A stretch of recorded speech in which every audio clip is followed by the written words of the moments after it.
Sunday evening vlog தான் இன்றைக்கி நம்ம பார்க்க போகிறோம். சண்டேனாலே நான்வெஜ் செஞ்சு சமைச்சு சாப்பிட்டு ஒரு தூக்கம் மதியானத்தில் போடுறதே ஒரு தனி சுகம் தான். ஆனால் இன்றைக்கி என் ஹஸ்பண்ட் என்னை தூங்கவே விடலை. வா ஷாப்பிங் போகலான்ட்டு கூப்பிட்டு வந்துட்டாரு. ஒரு ஷார்ட் டூர் போகிறதுனால அவருக்கு ட்ரெஸ் வாங்க கூட்டிகிட்டு வந்தார். அதுக்கு முன்னாடி கிஃப்ட் மார்க்கெட் போகலான்னு நான் சொன்னேன். பிகாஸ் கொஞ்சம் லிக்விட்ஸு அண்ட் வீட்டுக்கு தேவையான திங்ஸ்லாம் வாங்கலான் தான்.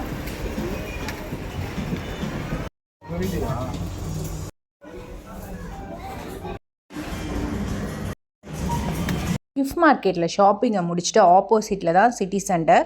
ஆஸ் யூஷுவல் எங்களோட ஃபேவரட் ஷாப்பில் தான் இன்றைக்கும் ஷாப்பிங் பண்ணோம். மேக்ஸில் ஷாப்பிங் என்னவோ வந்தது அவருக்காக தான். பட் எனக்கு ஒரு செப்பல் ஒரு ஷூ எடுத்துக்கிட்டேன் நான். எனக்கு மேக்ஸில் ரொம்பவே பிடிச்சது இந்த செல்ஃப் செக் அவுட் தான். க்யூலலாம் நிற்கவே வேண்டாம், ஈஸியாக நம்ம இந்த செல்ஃப் செக் அவுட் முடிச்சிடலாம்.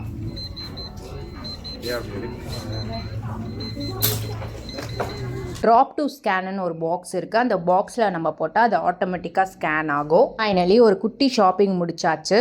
நாங்கள் ஒரு ஷாப்புக்கு போகும்போது உள்ளே போகும்போதும் சரி வெளியே வரும்போதும் சரி இந்த ஸ்கேனர் டிடெக்டர் சவுண்டு கொடுக்கும். பிகாஸ் என் ஹஸ்பண்ட் ஒரு வெளியில் அரணா கயிறு போட்டிருக்காரு, அதனால் சவுண்டு கொடுக்கும். ஷாப்பிங் முடிச்சுட்டு ரொம்ப டயர்டாயிடுச்சு, எதனா சாப்பிட்லான்னு பார்த்தோம். இந்த ஐஸ்கிரீம் ஷாப் ரொம்ப அட்ராக்டிவாக இருந்துச்சு. நிறைய ஃப்ளேவர்ஸில் இருந்துச்சு. என் ஹஸ்பண்ட் வெனிலா வாங்கினாங்க, நான் கேரமல் பாப்கார்ன் வாங்கினேன். ஐஸ்கிரீமோட குவாலிட்டி ரொம்பவே சூப்பராக இருந்துச்சு. பட் ப்ரைஸ் தான் ரொம்பவே எக்ஸ்பென்சிவ். இந்த ஒரு ஸ்மால் கப்பு 40 AED. ஷாப்பிங் பண்ணி சாப்பிட்டு ரொம்ப டயர்டாயிடுச்சு. அடுத்து எங்கள் வீட்டுக்கு தான்.